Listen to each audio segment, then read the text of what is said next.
സുനന്ദ പുഷ്കറിന്റെ മരണവുമായി ബന്ധപ്പെട്ട് പാക് മാധ്യമപ്രവർത്തക മെഹർ തരാറിനെ ദില്ലി പോലീസ് ചോദ്യം ചെയ്തു. അതീവ രഹസ്യമായിട്ടായിരുന്നു ചോദ്യം ചെയ്യൽ. കൂടുതൽ വിവരങ്ങളുമായി സന്തോഷ് ഞങ്ങളുടെ പ്രതിനിധി ചേരുന്നു. സന്തോഷ്, സുനന്ദ പുഷ്കറിന്റെ മരണവുമായി ബന്ധപ്പെട്ട് ബാക്കി നിൽക്കുന്ന ദുരൂഹത തേടിയായിരുന്നോ ദില്ലി പോലീസ് മെഹർ തരാറിനെ ചോദ്യം ചെയ്തത്? എന്തൊക്കെ വിവരങ്ങളാണ് നമുക്ക് അനൗദ്യോഗികമായി ലഭിക്കുന്നത്? അജിംഷാദ്, സുനന്ദ പുഷ്കറിന്റെ മരണവുമായി ബന്ധപ്പെട്ട് പാക് മാധ്യമപ്രവർത്തക മെഹർ തരാറിന് ചില ബന്ധങ്ങളുണ്ട് എന്ന് ആദ്യഘട്ടം മുതൽക്ക് തന്നെ ആരോപണങ്ങൾ ഉയർന്നിരുന്നു.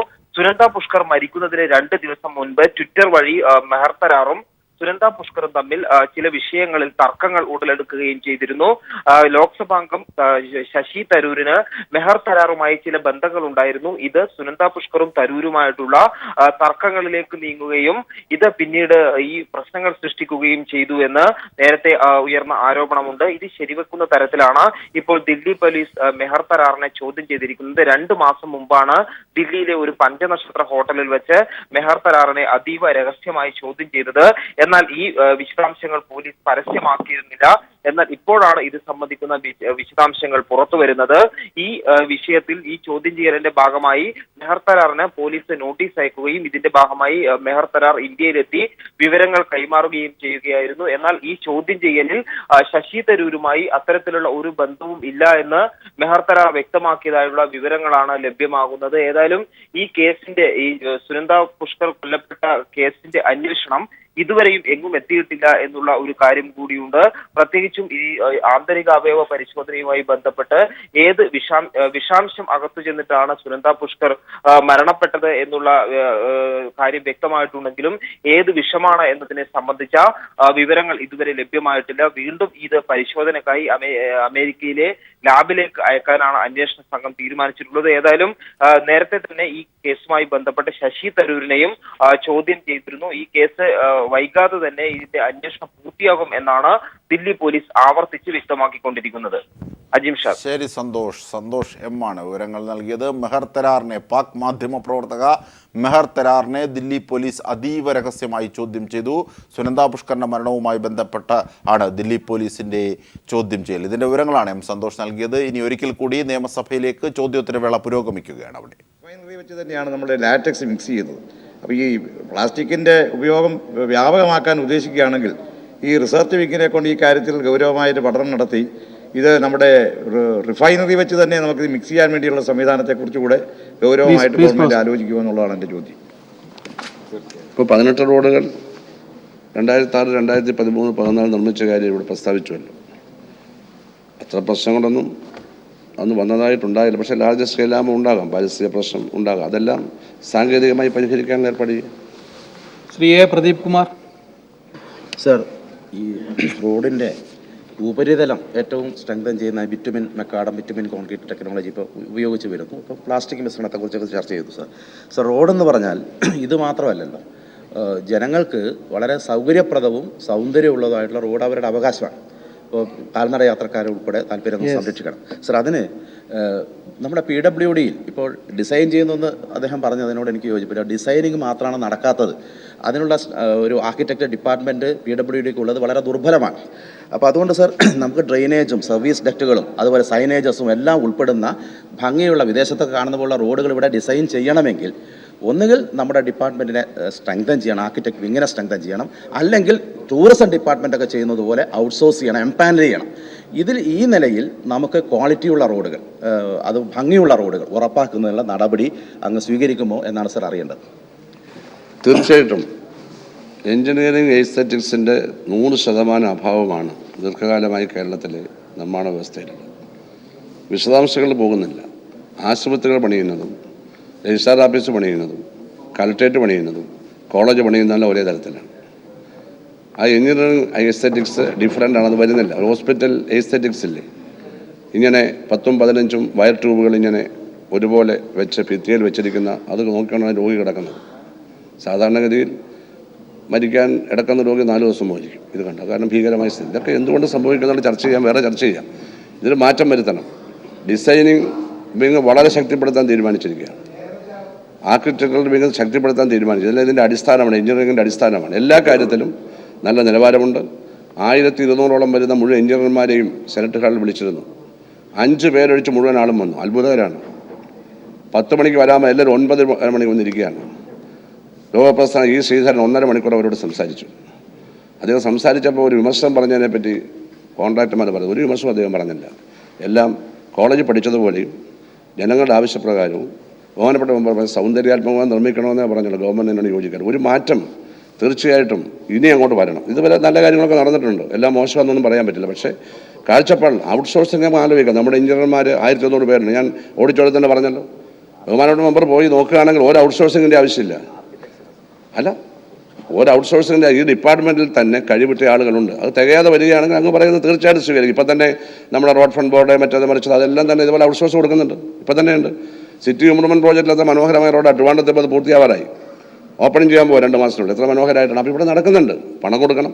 പണം പ്രധാനപ്പെട്ട കാര്യമാണ്. അവർ കഴിവുകൾ വിനിയോഗിക്കണം. ഡിപ്പാർട്ട്മെൻറ്റിൽ ആളില്ലെങ്കിൽ ഔട്ട്സോഴ്സ്. ഇതെല്ലാം അംഗീകരിക്കുന്നു. പക്ഷേ ഡിപ്പാർട്ട്മെൻറ്റിലെ കഴിവുള്ള എഞ്ചിനീയർമാരെ കൊണ്ട് നമ്മൾ ജോലി ചെയ്യിക്കണം. അതിന് മുൻഗണന കൊടുക്കുകയും അതിന് തികയാതെ വരുന്നത് അങ്ങ് പറയുന്ന പോലെ ചെയ്യും. എന്തായാലും ഇതിനെ ഡിസൈൻ ചെയ്യാൻ ആളില്ലാത്തത് കൊണ്ട് ഒരു പ്രശ്നം ഉണ്ടാകാൻ സമ്മതിക്കില്ല. ശ്രീ മഞ്ഞളാംകുഴി കമ്പനി നൽകിയിട്ടുള്ള ഷെഡ് ചെയ്ത പ്ലാസ്റ്റിക് ഉപയോഗിച്ചുകൊണ്ട് കഴിഞ്ഞ കുറച്ച് വർഷങ്ങൾക്ക് മുമ്പ് കൊച്ചിൻ കോർപ്പറേഷൻ്റെയും അതുപോലെ തന്നെ PWDയുടെയും സഹായത്തോടു കൂടി അവിടെ കുറച്ച് റോഡുകൾ നിർമ്മിച്ചു. ആ റോഡുകളൊക്കെ വളരെ നല്ല നിലയിൽ ഇപ്പോഴും നിലനിൽക്കുന്നുണ്ട്. പക്ഷേ ഇപ്പോൾ അവർ പ്ലാസ്റ്റിക് എത്ര തന്നെ വേണമെങ്കിലും നൽകാമെന്ന് അവർ പറഞ്ഞിട്ടുണ്ടെങ്കിൽ തന്നെ അവർ ഫേസ് ചെയ്യുന്ന ഏറ്റവും വലിയ പ്രശ്നം അതിൻ്റെ സാമ്പത്തികമാണ് സാർ. കാരണം ഇത് വേസ്റ്റിൽ നിന്ന് പ്ലാസ്റ്റിക് എടുത്ത് അത് ക്ലീൻ ചെയ്ത് ഷെഡ് ചെയ്യുമ്പോൾ അതിന് കുറച്ച് പണം വരുന്നുണ്ട്. അത് PWD നൽകാൻ തയ്യാറാകാത്തതാണ് കഴിഞ്ഞ പ്രാവശ്യം ഉണ്ടായിട്ടുള്ള പ്രശ്നം. അത് നൽകാൻ PWD തയ്യാറാകുന്നു. ആ കോസ്റ്റെങ്കിലും നൽകാൻ PWD തയ്യാറാകുന്നു. നഗരസഭയുടെ റോഡുകൾക്ക് നമുക്ക് എങ്ങനെ പൈസ കൊടുക്കാൻ പറ്റും? അറിയാൻ വയ്യാത്തുണ്ട്. അതെ, പൊതുമരാമത്ത് വകുപ്പിൻ്റെ ഏറ്റെടുക്കുന്ന പ്രവർത്തനങ്ങളല്ലാതെ ലോക്കൽ ബോഡീസിന് റോഡുകൾ നിർമ്മിക്കാൻ നമുക്ക് നമ്മുടെ ഫണ്ടിൽ നിന്ന് കൊടുക്കാനാവില്ല. പക്ഷേ നമുക്ക് ഗവൺമെൻറ്റിൻ്റെ ഫണ്ടിൽ നിന്ന് കൊടുക്കാവുന്നതാണ്. ഗവൺമെൻറ്റിന് അത് മൊത്തത്തിൽ താല്പര്യം ഉണ്ടാവുകയാണ്. ശ്രീമതി വീണ ജോർജ്. സർ, ഈ BMNBC ടാർഗുമായി ബന്ധപ്പെട്ട് വലിയ അഴിമതി നമ്മുടെ സംസ്ഥാനത്ത് നടക്കുന്നതായാണ് കാണുന്നത്. കാരണം ഉദാഹരണത്തിന് ആറന്മുള നിയോജക മണ്ഡലത്തിലെ ഏറ്റവും പ്രധാനപ്പെട്ട റോഡായ തിരുവല്ല കുമ്പഴ റോഡ് ഇപ്പോഴും BMNBC ടാറിംഗ് പൂർത്തിയായിട്ടില്ല. പക്ഷേ അത് റോഡ് പൊട്ടിപ്പൊളിഞ്ഞു കഴിഞ്ഞു. ഏതാണ്ട് 1 കിലോമീറ്ററിന് 90 ലക്ഷത്തിന് മുകളിൽ 1 കോടിക്കടുത്ത് ചെലവിട്ട് നടത്തുന്ന ടാറിങ്ങിന് ഈ രീതിയിലുള്ള കേടുപാടുകൾ നിർമ്മാണം നടക്കുമ്പോൾ തന്നെ ഉണ്ടാകുന്നു എന്നുള്ളത് വളരെ ഗുരുതരമായ അവസ്ഥയാണ്. പ്രത്യേകിച്ച് ഈ BMNBC ബിറ്റുമിൻ മിശ്രിതം 125 ഡിഗ്രി സെൽഷ്യസിൽ കൊണ്ടുവന്ന് അവിടെ ഇടണം എന്നുള്ളതാണ്. ഇത് ചെക്ക് ചെയ്യുന്നുണ്ട് എന്ന് ഉദ്യോഗസ്ഥർ പറയുന്നു. പക്ഷേ ഇത് ചെക്ക് ചെയ്യുന്നില്ല. ഇതിനുള്ള ഗ്യാരണ്ടി 3 വർഷമാണ്. ഈ 3 വർഷത്തിന് ശേഷം സാധാരണ ടാറിംഗ് ആണ് ഇതിന് മുകളിൽ നടക്കുന്നത്. അപ്പോൾ ഈ രീതി മാറി കുറച്ചുകൂടി റെസ്പോൺസിബിൾ ആയിട്ടുള്ള സമീപനം ഉദ്യോഗസ്ഥരുടെ ഭാഗത്ത് നിന്ന് ഇത് ചെക്ക് ചെയ്യുന്നതിൽ ഉൾപ്പെടെ ഉണ്ടാകണം. ഇത് സംബന്ധിച്ചിട്ടുള്ള മിനിസ്റ്ററുടെ അഭിപ്രായം. ഇതെല്ലാം ഗവൺമെൻറ് ശ്രദ്ധയിൽ പൂർണ്ണമായി വന്നിട്ടുണ്ട്. ഗവൺമെൻറ് ഉദ്യോഗസ്ഥ എഞ്ചിനീയറുമായി ചർച്ച ചെയ്ത് വരികയാണ്. ചില പാളിച്ചകളെ പറ്റി ഗവൺമെൻറ് പരസ്യമായിട്ട് പറയുന്നുണ്ട്. ഇതെല്ലാം വളരെ ശരിയായ കാര്യമാണ്. സൂപ്പർവിഷൻ എന്ന് പറയുന്ന കാര്യമായി ഇല്ല. ഞാൻ തന്നെ ഒരു എഞ്ചിനീയറെ നടപടി എടുക്കണമെന്ന് അരമണിക്കൂർ വന്നിട്ട് അവിടെ ആരുമില്ല, കൂലിക്കാർ മാത്രം ചെയ്യാണ്. ഇതൊക്കെ 19 വർഷമായി നടന്നു വരുന്നൊരു പ്രാക്ടീസാണ്. ഇതൊക്കെ മാറ്റം വരുത്താൻ നമ്മൾ തീരുമാനിച്ചു കഴിഞ്ഞു. നടപടികൾ ആരംഭിച്ചിട്ടുണ്ട്. അല്പം ടൈം എടുക്കും. ഇതെല്ലാം ശരിയാവും. ഒരു സംശയമില്ല, എല്ലാം ശരിയാവും.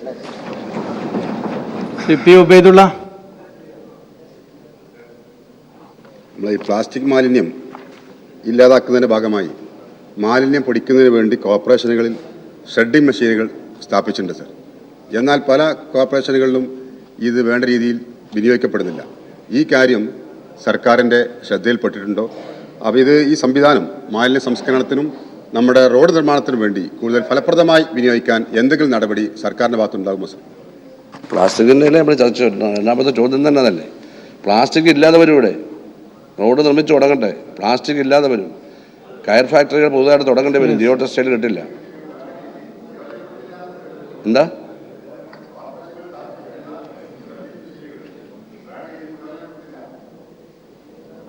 കേൾക്കുന്നില്ല? കോർപ്പറേഷനിലെ അതൊരു കാര്യം ചെയ്യാം. അതൊരു സബ്മിഷനായ ചോദ്യമായിട്ട് ബഹുമാനപ്പെട്ട മന്ത്രിയോട് പറഞ്ഞാൽ അദ്ദേഹം തരും. ഞാനത് ഉൾക്കൊള്ളുകയാണ്. എനിക്കത് പറയാനിപ്പോൾ കഴിയില്ലാത്തതുകൊണ്ട് മാത്രമാണ്. എല്ലാം ശരിയാവുമ്പോൾ എല്ലാം ശരിയാവുമല്ലോ, അതും വരണമല്ലോ. ശ്രീ കെ സുരേഷ് കുറുപ്പ്.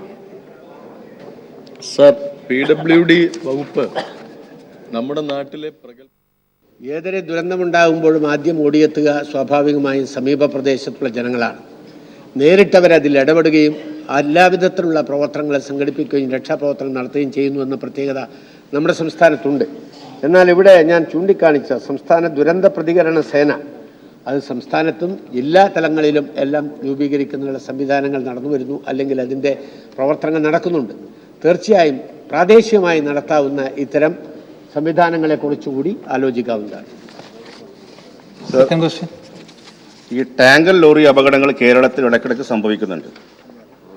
സർ, ഇപ്പോൾ താനൂരിൽ പടുത്തുണ്ടായ ടാങ്കർ ലോറി അപകടം മന്ത്രിയുടെ ശ്രദ്ധയിൽപ്പെട്ടുണ്ടാവും വിചാരിക്കുന്നു.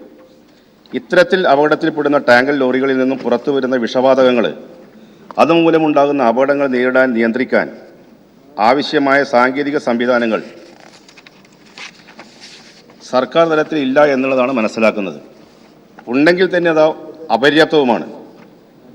ജില്ലാ തലങ്ങളിൽ കളക്ട്രേറ്റുകൾ കേന്ദ്രീകരിച്ചുകൊണ്ട് ഇത്തരം സാഹചര്യങ്ങൾ നേരിടാൻ ആവശ്യമായ സംവിധാനങ്ങൾക്ക് സർക്കാർ തലത്തിൽ നടപടി സ്വീകരിക്കുമോ?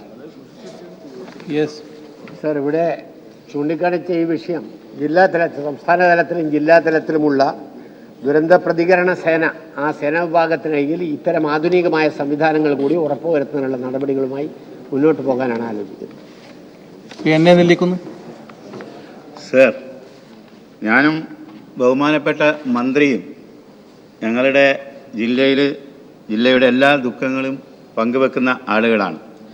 ഇപ്പോൾ ഞങ്ങളുടെ ജില്ലയിൽ മാത്രമല്ല എല്ലാ ജില്ലകളിലും, തീരദേശങ്ങളുള്ള എല്ലാ ജില്ലകളിലുമുള്ള സങ്കടകരമായ ഒരു അവിടെ തീരദേശ പ്രദേശങ്ങളിൽ താമസിക്കുന്ന നമ്മുടെ സഹോദരന്മാരുടെ ജീവിതം വളരെ ദുരിതപൂർണമാണ്. ഈ കടലിങ്ങനെ ഇങ്ങനെ വിഴുങ്ങിക്കൊണ്ടിരിക്കുകയാണ്. ഞാൻ കടൽ തീരത്ത് താമസിക്കുന്ന ഒരാളാണ്. പക്ഷേ കടലാക്രമണം ഇപ്പോൾ അവിടെ രൂക്ഷമായിട്ടും ഞാൻ ആ ഭാഗത്തേക്ക് പോയിട്ടില്ല സർ. കാരണം പോകാത്തത് ആളുകളുടെ തല്ല് പേടിച്ച് തന്നെയാണ്. കാരണം കഴിഞ്ഞ 5 വർഷവും ഞാൻ കടലാക്രമണം നേരിട്ട പ്രദേശത്ത് പോയിരുന്നു. എല്ലാ വർഷവും നമ്മൾ ബഹുമാനപ്പെട്ട സ്പീക്കറും എല്ലാ ആളുകളും അവിടെ പോയിട്ട് എന്താണ് പറയുക, അടുത്ത വർഷമാകുമ്പോൾ ഇത് ശരിയാവുമെന്നാണ്. ഓരോ വർഷവും നമ്മൾ പോയി ഒരു 2 ആഴ്ച സൗജന്യ റേഷൻ നൽകും, ഈ ആളുകളെ ദുരിതാശ്വാസ ക്യാമ്പുകളിൽ താമസിപ്പിക്കും. ഇതല്ലാതെ നമുക്കൊന്നും ചെയ്യാൻ പറ്റുന്നില്ല. അപ്പോൾ എനിക്ക് ബഹുമാനപ്പെട്ട മന്ത്രിയോട് ചോദിക്കുവാനുള്ളത്, നമുക്ക് ഇതിനൊരു സ്ഥിരമായ ഒരു സംവിധാനം, ഒരു ശാശ്വതമായ ഒരു പരിഹാരം നമുക്ക് ഉണ്ടായിക്കൂടെ? ഇപ്പോൾ കാസർഗോഡ് നെല്ലിക്കുന്ന് കടപ്പുറത്ത് കടൽ തീരത്ത് നിന്ന് മാറി കുറേ റവന്യൂ ഭൂമിയുണ്ട്. ഇപ്പോൾ 1 വർഷം മുമ്പ് കാസർഗോഡ് കലക്ട്രേറ്റിൽ തഹസിൽദാരൊക്കെ വിളിച്ച് ചേർത്ത് ആ റവന്യൂ ഭൂമിയിൽ ഒരു ഫ്ലാറ്റ് സമുച്ചയം പണിത് അവിടെ ഈ നമ്മുടെ മത്സ്യത്തൊഴിലാളികളെ, കടൽ തീരത്ത് താമസിക്കുന്ന ആളുകളെ പാർപ്പിക്കുവാനുള്ള ഒരു സംവിധാനത്തെക്കുറിച്ച് ആലോചിച്ചിരുന്നു.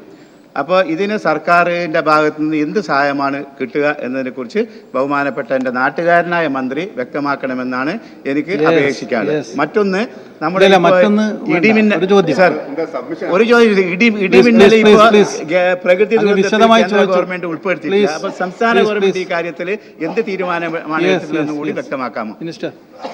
സാർ, ബഹുമാനപ്പെട്ട മെമ്പർ നെല്ലിക്കുന്ന് ഇവിടെ പറഞ്ഞിട്ടുള്ള കാര്യം, ഈ കടലാക്രമണത്തിൻ്റെ ഒരു ഭീഷണി പൊതുവെ തീരദേശ ജില്ലകളെല്ലാം നേരിടുകയാണ്.